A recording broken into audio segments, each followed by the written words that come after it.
Hello everyone, welcome to back my channel. I hope everyone is having a wonderful day. Before starting the video, please go ahead and hit the subscribe button and give this video a thumbs up. Rey Mysterio kicked off WWE SmackDown and declared that he would be participating in the Royal Rumble this year. He talked about winning Royal Rumble number 2 in 2006 and then going on to win the heavyweight title in the main event of WrestleMania. He brought up all the other participants for this year like Drew McIntyre, CM Punk, Seth Rollins, Roman Reigns, and John Cena. Kevin Owens showed up and talked about his accomplishments before saying that he was the rightful WWE champion. However, Owens still had to get a one-on-one match against Rey and wanted Mysterio to win the Rumble to challenge him, the champ. Rey reminded KO that Cody was the real champ and the latter disagreed. Mysterio called Owens delusional, and that he reminded him of Dominic before setting him up for the 619. Owens dodged the move and ran off before we headed for the opening match backstage. Cody Rhodes told Rey that he was getting checked by medical, or he would have helped him in the ring. Rey told him to get clear first and let him focus on beating Owens. Cody said that he was cleared to compete, and Nick Aldis told him that there was an addendum to the ladder match contract with Owens and he needed them to sign it. Rhodes told Aldis that he wanted Owens to sign it first. Jax got a cheap shot on Naomi early on and took control of the match before tags were made, and Belair took Candice out with a vertical suplex and sent her out to the floor. Belair took crossbody, and Rey dropped her using her hair braid. Naomi came in and we got an X-Factor and a moonsault before Jax got the Samoan drop on her. Rey came back with a dropkick on Naomi before Nia got a senton. Bianca took Candice down and hit a moonsault before Nia accidentally took Rey out with a leg drop. Naomi got the full Nelson bomb on Candice before picking up the win. B-Fab and Michin were backstage and ran into Piper Niven, who mocked them. B-Fab set up a match for later in the night before SmackDown moved on. Carmelo Hayes and Jimmy Uso got backstage promos back-to-back to hype up the next match. Uso had the upper hand early on, before Hayes took him down in the corner and got some kicks in. Jimmy came back with a snap suplex and a dive to the floor before we got a break on SmackDown. Back to the match, Hayes hit the fadeaway before they took each other out with double neckbreakers. Jimmy got a Samoan drop before Milo got the codebreaker. Milo missed nothing but net before hitting a superkick. Jimmy got a spear in and headed up top for a dive, but Fatu and Tama attacked him, dragging him down to the ring before the match was called off. The Bloodline attacked and took out Jimmy in the ring before Solo came out and joined them in the ring. Solo Sikoa was still in the ring on SmackDown and after some booing from the crowd, dropped his mic in the ring before walking out. Tama Tonga and Jacob Fatu were still there as well, and Fatu grabbed the mic to say that he was tired of the disrespect, and Hey LA Knight showed up and attacked Fatu and Tonga from behind, but was overpowered before Braun Strowman made his big return to help him. Strowman was about to wipe Fatu out, but Tama dragged him out of the ring and the Bloodline retreated. Shelley and Garza kicked off the match, and they traded submission holds early on before tags were made. Sabin was isolated in the ring and tagged Alex back in, who took Berto out with an elbow and locked in a figure 4 leg lock. Las Garza got a big double team finisher on the Machine Guns for a near fall before Sabin took them out with a big dive. Pretty Deadly came out and ran distraction, letting the former tag champs hit the skull and bones on Berto for the win. Nick Aldis was trying to get Kevin Owens to sign the match contract for the upcoming ladder match and said that Cody said he wanted KO to sign first. Owens said that he needed Cody to sign it first before walking away. B-Fab made her in-ring return after nearly 12 months, and Chelsea Green tried to distract her early on, but B-Fab took Niven down with a counter. Piper took some big boots and was sent outside before Green taunted Fab and got taken out with a diving clothesline. Back in the ring, the distraction allowed Niven to get the pop-up driver on B-Fab for the win. After the match, Green and Niven attacked B-Fab and Piper. Niven came out with a kendo stick and chased them off. Rey was sent outside early on before coming back with a takedown and a pin. Owens hit a senton before he was sent into the barricades outside with a Rana followed by a frog splash on the floor. Back in the ring, Rey took some big strikes and KO almost set him up for the 619 but missed. Owens got a frog splash for a near fall before Rey got a big sunset flip off a counter. Owens missed the Swanton bomb and took the 619 before running into the ref and causing Ray to drop on the ropes. KO followed up with the pop-up powerbomb and picked up the win. Owens shook Ray's hand after the match before attacking him and was about to hit the piledriver, but Cody Rhodes ran in and attacked him. Officials came out to stop Cody and Owens, but the brawl continued, and Owens managed to grab his title and escape into the crowd backstage on SmackDown. Nick Aldis told Cody that he was tired of his and Owens' antics. He would make them relinquish both title belts at Saturday night's main event, where Shawn Michaels will moderate the contract signing for their ladder match. DIY walked up to Pretty Deadly backstage, and Ciampa called them a joke, saying that they weren't worthy of a title shot. Apollo Crews came in to tell the Deadly that he tried to tell them, and the duo walked off. As soon as Crews was alone, Gargano attacked him and knocked him into a road case. We got a short video teasing the return of Charlotte Flair. Before heading for the main event of SmackDown, Stratton dodged the early offense from Bayley before slapping her in the face. Bayley took the champ down with a clothesline and sent her outside before Stratton drove her shoulder first into the ring post, and then the barricades. Bayley dropped Stratton on the apron before dropping her with a belly-to-belly suplex on the floor. Back after a break on SmackDown, Tiffany got the powerbomb and locked in a submission hold, but it was reversed. Bayley got some big suplexes in before Stratton got the takedown, but the moonsault was interrupted. Stratton got the cartwheel Alabama slam and followed up with the prettiest moonsault ever, getting the win. The January 17, 2025 edition of WWE SmackDown delivered an action-packed night of high-octane drama, unexpected twists, and shocking returns that set the stage for the upcoming Royal Rumble. Let's break down everything that went down on this monumental episode, including Cody Rhodes being forced to give up his championship, the teaser of a legendary 14-time champion's comeback, and a huge return that sent the WWE Universe into a frenzy. Opening segment: Cody Rhodes forced to relinquish his title. The show kicked off with a somber atmosphere as WWE officials and security surrounded the ring.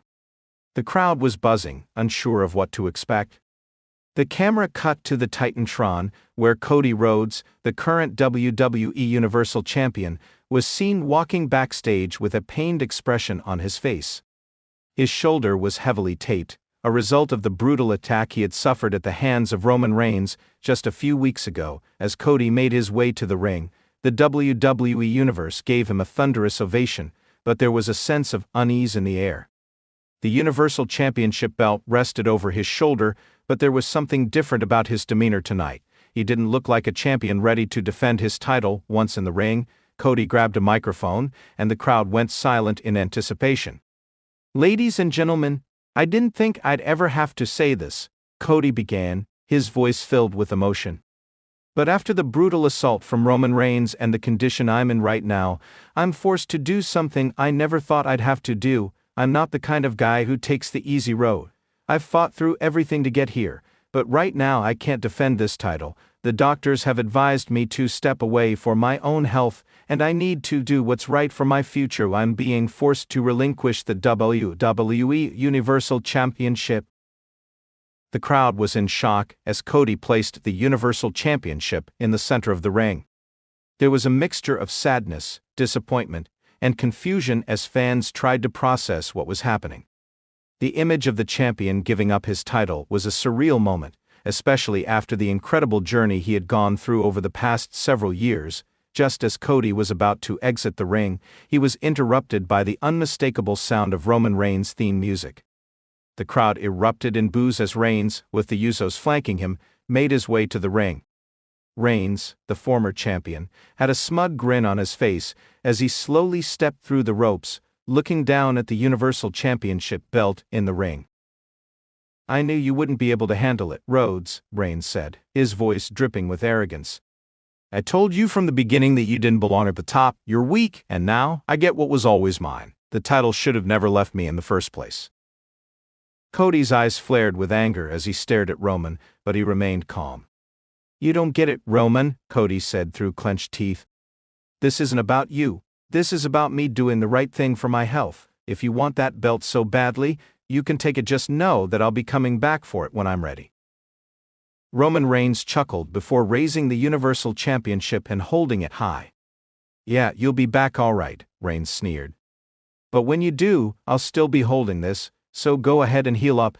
I'll make sure you know your place when you return." With that, Reigns and the Usos exited the ring, leaving Cody standing alone in the center of the ring, clearly frustrated by the situation. Backstage segment, teasing a 14-time champion's return. As the show continued, the cameras cut to a backstage segment where WWE officials were seen discussing the Universal Championship situation. The conversation was interrupted by the sound of a familiar voice. "You know what this company needs right now?" The voice was unmistakable. John Cena. The camera panned over to reveal the 16-time world champion, John Cena, standing in a suit with a confident smile on his face. Cena, whose last appearance on SmackDown had been months ago, had been rumored to make a return soon. The fans had been hoping for it, and tonight it looked like they were going to get what they wanted. "You need a true leader, someone who knows what it takes to carry the weight of this company," Cena continued. "And while I may not be here every week like I used to, when I do come back, I come back for a reason. And right now, this company could use someone with my experience to help guide it back to where it belongs." The camera lingered on Cena's face for a moment as he walked off, leaving behind a trail of speculation. Was Cena hinting at an upcoming Royal Rumble appearance? Would he be challenging for the Universal Championship? WWE fans around the world were buzzing with anticipation as Cena's cryptic message fueled excitement for what could be an earth-shattering return at the Royal Rumble. Match 1. Charlotte Flair vs. Bayley, a SmackDown Women's Championship. The first match of the night saw the SmackDown Women's Championship on the line as Charlotte Flair defended her title against the former champion Bayley. Both women were hungry for the gold, and the match delivered an intense, high-energy contest from start to finish. Charlotte Flair, known for her technical mastery and athleticism, used her experience to keep Bayley at bay. However, Bayley wasn't going down without a fight. The challenger showcased a renewed sense of aggression, hitting Charlotte with a series of brutal moves that had the champion reeling. In the closing moments of the match, Bayley looked to finish Charlotte off with a Bayley-to-belly suplex, but Charlotte countered into a flawless figure eight. Bayley struggled and fought with everything she had, but after a few agonizing seconds, she was forced to tap out. Winner, Charlotte Flair, retains SmackDown Women's Championship. After the match, Charlotte stood tall in the ring, celebrating her victory, but Bayley wasn't done. She slid back into the ring and attacked Charlotte, hitting her with a steel chair before taking the microphone. "This isn't over, Charlotte," Bayley shouted. "I'll take back that title, mark my words." Segment, teasing an unlikely alliance. The tension on SmackDown only continued to build as two of the brand's most unpredictable superstars were seen backstage in a heated discussion. LA Knight and Bray Wyatt had been at odds in recent weeks, but tonight the two found themselves in an unanticipated face-to-face encounter. "You and I both know what the fans want," LA Knight said, his usual bravado evident. "They want me to be the top guy, but there's something about you, Wyatt, something unpredictable. Maybe we could work together." Bray Wyatt stared at Knight for a long moment, a sly grin forming on his face. "You don't want to be my ally, Knight," Wyatt replied, his voice calm but chilling. "But if you insist on challenging the chaos, well, I won't stop you. Let's see what happens when the light and the darkness come together." With that, the scene cut away, leaving the WWE Universe wondering what would come next from these two enigmatic figures. Could an alliance between LA Knight and Bray Wyatt be on the horizon? Only time would tell.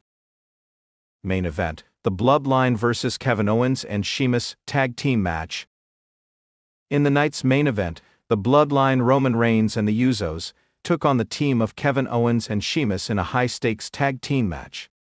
With Roman Reigns at ringside, the odds were stacked heavily against Owens and Sheamus, but both men were determined to show they could overcome the odds. The match was chaotic from the get-go, with each team trading blows in a fierce battle. Owens and Sheamus looked to be in control at various points, using their brute force to neutralize the Usos. However, the numbers game was too much to overcome, as Roman Reigns interfered at key moments, allowing the Usos to capitalize on the distraction. In the final moments of the match, Sheamus went for a brogue kick on Jey Uso, but Roman Reigns grabbed Sheamus' leg, allowing Jey to tag in Jimmy. The Usos hit a double superkick on Sheamus, followed by the 1D Usos tag team finisher.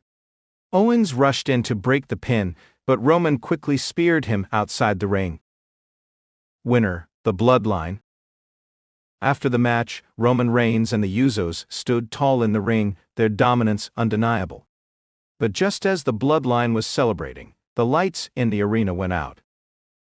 When they came back on, a massive figure stood in the center of the ring, none other than Edge. The Rated R superstar had returned to SmackDown to a thunderous ovation. Edge, who had been sidelined with an injury for months, looked ready to challenge the Bloodline for supremacy. The tension between Edge and Roman Reigns was palpable as the two men locked eyes, and it was clear that a huge showdown was on the horizon. Conclusion. Tonight's SmackDown was a game-changer. From Cody Rhodes being forced to relinquish his Universal Championship, to the cryptic return of John Cena, to the shocking arrival of Edge, the landscape of SmackDown has been completely altered. As we head into the Royal Rumble, WWE fans are on the edge of their seats, eager to see what happens next in the ongoing battles for dominance. The stage is set for an unforgettable Royal Rumble, and with legends returning, alliances forming, and rivalries intensifying, it's clear that 2025 will be a year to remember in WWE. Thanks for watching this video, and please subscribe our WWE official YouTube channel for more update news.